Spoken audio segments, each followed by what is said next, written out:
నేను Sumalatha. Welcome to వాస్తవాలు live TV. ముందుగా బులెటిన్లోని హెడ్లైన్స్.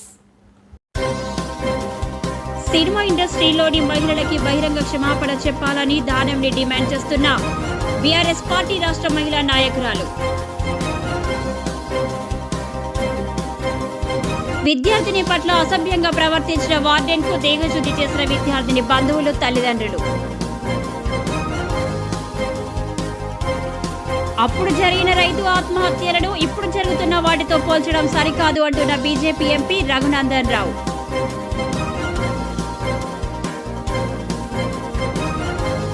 రేవంత్ రెడ్డి దూకుడును ప్రోత్సహిస్తూనే రేవంత్ రెడ్డి దూకుడుకు చెక్ పెట్టే ప్రయత్నం చేసింది కాంగ్రెస్ పార్టీ.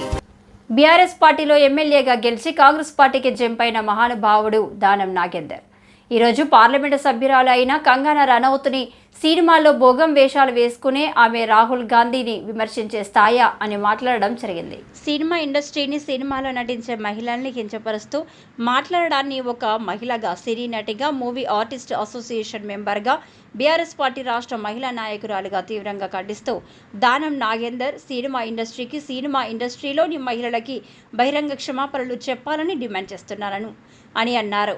ప్రస్తుత రాజకీయాల్లో ఉన్న ఏపీ డిప్యూటీ సీఎం పవన్ కళ్యాణ్ని, మూవీ ఆర్టిస్ట్ అసోసియేషన్ అధ్యక్షులు మంచు విష్ణు, దేశంలోని అన్ని భాషల చిత్ర పరిశ్రమలని ఈ మాటలకు స్పందించి ఇంకొకరు ఇలాంటి మాటలు మాట్లాడకుండా బుద్ధి చెప్పి వారిపై చర్యలు తీసుకోవాలని అపీల్ చేస్తున్నాను అన్నారు. విమర్శలకు మీరు ఎందుకు దిగుతున్నారు? ఒక మహిళని, అది సినిమా ఇండస్ట్రీకి చెందిన ఒక ప్రొఫెషన్ ని మీరు ఎత్తి చూపుతూ, అంటే సినిమాల్లో నటించే వాళ్ళంటే మీకు అందరూ భోగం వాళ్ళలాగా కనిపిస్తున్నారా? దీన్ని నేను క్వశ్చన్ చేస్తున్నాను. సినిమా వాళ్ళంటే మీకు అంత చులకనా? సినీ ఇండస్ట్రీకి చెందిన వాళ్ళు దేశ రాజకీయాల్ని శాసించిన ఎంజీఆర్ గారు, జయలలిత గారు, ఎన్టీఆర్ గారు, అంతెందుకు ప్రస్తుత రాజకీయాల్లో ఉన్నటువంటి పవన్ కళ్యాణ్ గారు ఏపీలో ఆయన పార్టీలో ఎన్ని సీట్లను నిలబెడితే అన్ని సీట్లను గెలిపించి బ్రహ్మరథం పట్టి ఈరోజు ఆయన డిప్యూటీ సీఎం చేశారు. మీకు అది కనిపించడం లేదా? అసలు నటీనటులు ఎన్నో పాత్రలలో నటిస్తారు. వాళ్ళు ఆ పాత్రలకి నిజ జీవితానికి అసలు సంబంధమే లేదు, చాలా తేడా ఉందని ప్రతి ఒక్కరికి తెలుసు. ఈ విషయం మీకు తెలియకపోవడం చాలా సిగ్గుచేటు. ఈ విషయం తెలియకుండానే మీరు ఎమ్మెల్యే అయిపోయారా? అంతెందుకు, ఇప్పుడు తెలంగాణలో ఉన్న మన ముఖ్యమంత్రి రేవంత్ రెడ్డి గారికి రాజకీయ భిక్ష పెట్టింది ఏపీ సీఎం చంద్రబాబు నాయుడు గారు. మరి చంద్రబాబు నాయుడు గారికి రాజకీయ భిక్ష పెట్టింది ఎవరు? సినీ హీరో నందమూరి తారక రామారావు గారు. మరి అలాంటి సినీ ఇండస్ట్రీని మీరు చులకనగా మాట్లాడుతున్నారా, అవమానిస్తున్నారా? దీన్ని మీరు ఏదైతే భోగం మహిళ, భోగం ఆడుకునే మహిళ అని ఒక సినిమాలలో భోగం ఆడుకునే మహిళ అనే ఒక వర్డ్ని ఒక మహిళగా, ఒక సినీ నటిగా, మూవీ ఆర్టిస్ట్ అసోసియేషన్ మెంబర్గా, బీఆర్ఎస్ పార్టీ రాష్ట్ర మహిళా నాయకురాలిగా నేను దీన్ని తీవ్రంగా ఖండిస్తున్నాను. మీరు బహిరంగంగా క్షమాపణ చెప్పాలి. సినీ ఇండస్ట్రీకి, సినీ ఇండస్ట్రీలో ఉన్న మహిళలందరికీ, ముఖ్యంగా దేశంలోని మహిళలందరికీ కూడా మీరు బహిరంగంగా క్షమాపణ చెప్పాలని నేను దీన్ని డిమాండ్ చేస్తున్నాను. మరియు దేశంలోని ఉన్న అన్ని భాషలకు చెందిన చిత్ర పరిశ్రమని, మరియు మన hero and AP deputy CM Pawan Kalyan గారిని, మరియు మన మూవీ ఆర్టిస్ట్ అసోసియేషన్ కి అధ్యక్షులైనటువంటి మంచు విష్ణు గారిని కూడా నేను అప్పీల్ చేసుకుంటున్నాను. మంచు విష్ణు గారు, మీరు మా మహిళలకి, సినీ ఇండస్ట్రీలో ఉన్న మహిళలకు కూడా ఎంతో సహాయంగా చాలా హెల్ప్ చేస్తున్నారు. ఎందుకంటే మాకెంతో ధీమాని ఇస్తున్నారు. మొన్న ఈ మధ్య వల్గర్ గా చూపించే ఛానల్స్ అన్నింటినీ కూడా బ్యాన్ చేశారు. మేము చాలా ధైర్యంగా ఉన్నాము మీరు అధ్యక్షుడైనప్పటి నుంచి. సో మీరందరూ కూడా స్పందించి ఇంకొకసారి మన సినిమా ఇండస్ట్రీ గురించి కానీ, సినిమా ఇండస్ట్రీకి చెందిన మహిళల గురించి కానీ తప్పుగా మాట్లాడాలంటే వాళ్ళకి వణుకు పుట్టే విధంగా మీరు చర్యలు తీసుకొని వాళ్ళని క్షమాపణలు చెప్పించాలని నేను మీ అందరికీ కూడా అప్పీల్ చేసుకుంటున్నాను.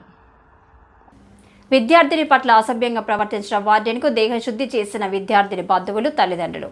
మహబూబాబాద్ గాదె రుక్మారెడ్డి ప్రైవేటు పాఠశాలలో ఓ విద్యార్థిని పట్ల అసభ్యంగా ప్రవర్తించిన వార్డెన్ను చితకబాదిన విద్యార్థిని బంధువులు, తల్లిదండ్రులు. వార్డెన్ను వెంటనే తొలగించాలని విద్యార్థి బంధువులు, తల్లిదండ్రుల ఆందోళన.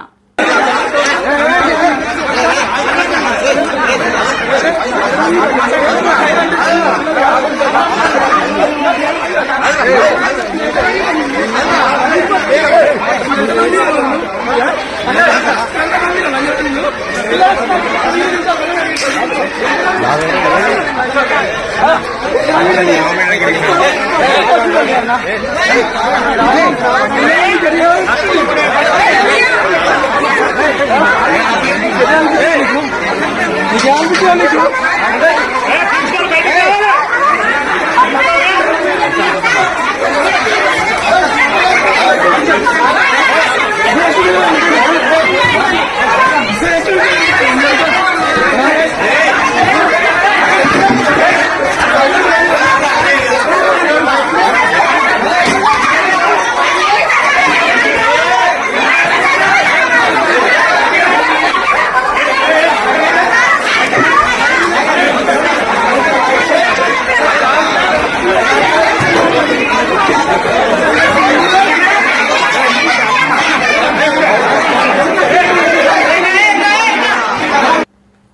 హాస్పిటల్లో పొరపాటున ఎక్కడైనా జరిగితే జరుగుతుంది.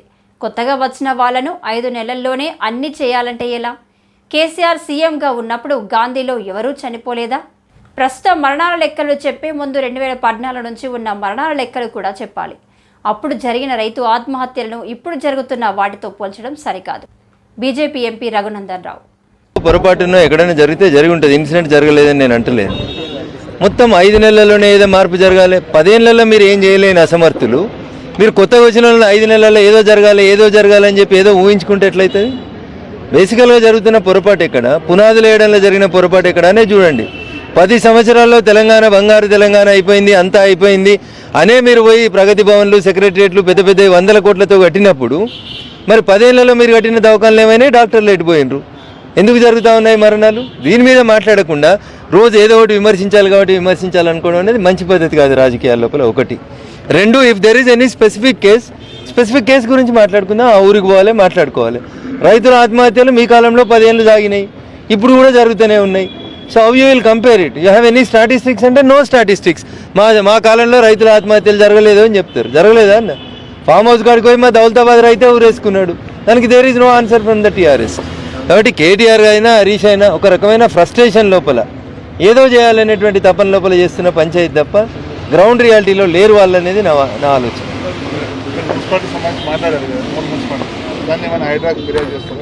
తప్పకుండా ఇప్పుడు బొల్లారం, అమీన్పూర్, తెల్లాపూర్తో పాటు నాలాంటి ఆలోచన ఏంటంటే సంగారెడ్డి, సదాశివపేటలో కూడా హైడ్రా రావాలి, పని జరగాల్సిందే.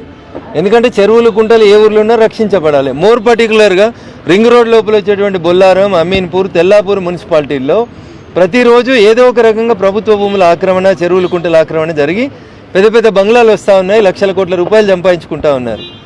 తెలియక తెలిసి నమ్మి అమాయకులు చాలామంది నష్టపోతూ ఉన్నారు. ఉదాహరణకి ఇప్పుడు అమీన్పూర్ పరిధి లోపల ఒక ఇన్సిడెంట్ చెప్తాను నేను మీకు.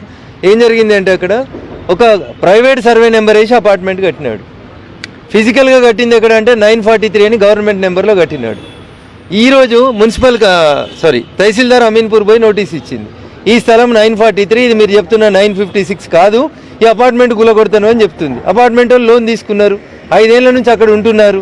సో ఏది గవర్నమెంట్ ల్యాండ్, దాని రక్షణ కోసం మనం ఏం చేస్తున్నాం అనే విషయంలో అసలు ఎక్కడ కూడా క్లారిటీ లేదు.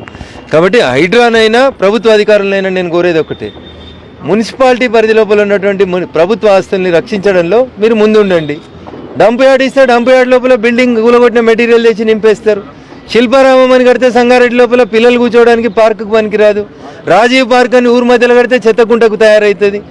ఇంత అధ్వానంగా పని జరుగుతూ ఉంటే స్వచ్ఛ భారత్ మిషన్ కింద భారత ప్రభుత్వం 100 కోట్ల రూపాయలని ఇస్తూ ఉన్నప్పుడు స్వచ్ఛ భారత్ మిషన్ ఎక్కడ అమలవుతా ఉంది? ఇంత పెద్ద మున్సిపాలిటీలలో పబ్లిక్ టాయిలెట్స్ ఎక్కడున్నాయి? 1,00,000 జనాభా ఉన్న కూడా 10 టాయిలెట్లు, అందులో 2 పనిచేయాయి. ఇక దీన్నే స్వచ్ఛ భారత్ మున్సిపాలిటీ అని చెప్పి చెప్తా ఉంటారు. ఇట్లాంటి సంఘటనల్ని మేము స్పెసిఫిక్గా ఈరోజు పాయింట్అవుట్ చేయడం జరిగింది. అన్ని మున్సిపాలిటీ లోపల కూడా పనితీరు పట్ల జాయింట్ కలెక్టర్, లోకల్ బాడీస్ గారికి చాలా స్పష్టంగా చెప్పినాం. వచ్చే దిశ మీటింగ్ కల్లా ఇవన్నీ రెక్టిఫై కావాలని కోరుకున్నాం. గాంధీ హాస్పిటల్ జరుగుతున్న మరణాలపై ఏమంటారు? చిన్నారుల మరణాలు 68 మంది చనిపోయారు ఆగస్టులో అనేది కేటీఆర్ చేస్తున్న ఆరోపణ. I don't have any fact about the Gandhi hospital అన్న, బట్ ఒక మాట చెప్తా అన్న, లిఫ్ట్ ఉంది అనుకొని పోయి ఒక పోయి లిఫ్ట్ లేక అలా వస్తుంది, హోల్ ఉంటే అలా పడి చచ్చిపోయింది. ఇదే కేటీఆర్ మంత్రి ఉన్నప్పుడు జరిగింది, కేసీఆర్ గారు ముఖ్యమంత్రి ఉన్నప్పుడు జరిగింది. గాంధీలో చనిపోలేదా? నీలోఫర్లో చనిపోలేదా? సో ఒక ఇన్సిడెంట్ ఏదైనా ఉంటే వీల్ డిస్కస్ అని ఇట్ అంటున్నా. పర్టికులర్గా I'm not supporting the Congress government, కానీ ఏదో జరిగిపోయిందని ప్రజల్ని భయాందోళనకి మాత్రం దయచేసి గురి చేయొద్దనేది మాత్రం నేను చెప్పదలుచుకున్నాను. 68 మరణాలు జరిగినాయి అనుకోండి, ఆన్ అండ్ యావరేజ్న కేటీఆర్ గారు వచ్చి లెక్క తీసుకొని వచ్చి తెలంగాణ వచ్చిన జూన్ 2014 నుంచి ఇగో గాంధీలో ప్రతి సంవత్సరం ఇంతమంది చచ్చిపోయారు, లిస్ట్ ఉంటుంది కదా, you put it before the public. 2014 నుంచి 2023 డిసెంబర్ దాకా ప్రతి నెల గాంధీలో ఎంతమంది చచ్చిపోయారు అనేది పెట్టు. చిన్నపిల్లలు ఎంతమంది, పెద్దమంది ఎంతమంది, రోగాలతో ఎంతమంది, యాక్సిడెంట్ తోటి ఎంతమంది, స్టాటిస్టిక్స్ ఆర్ దేర్.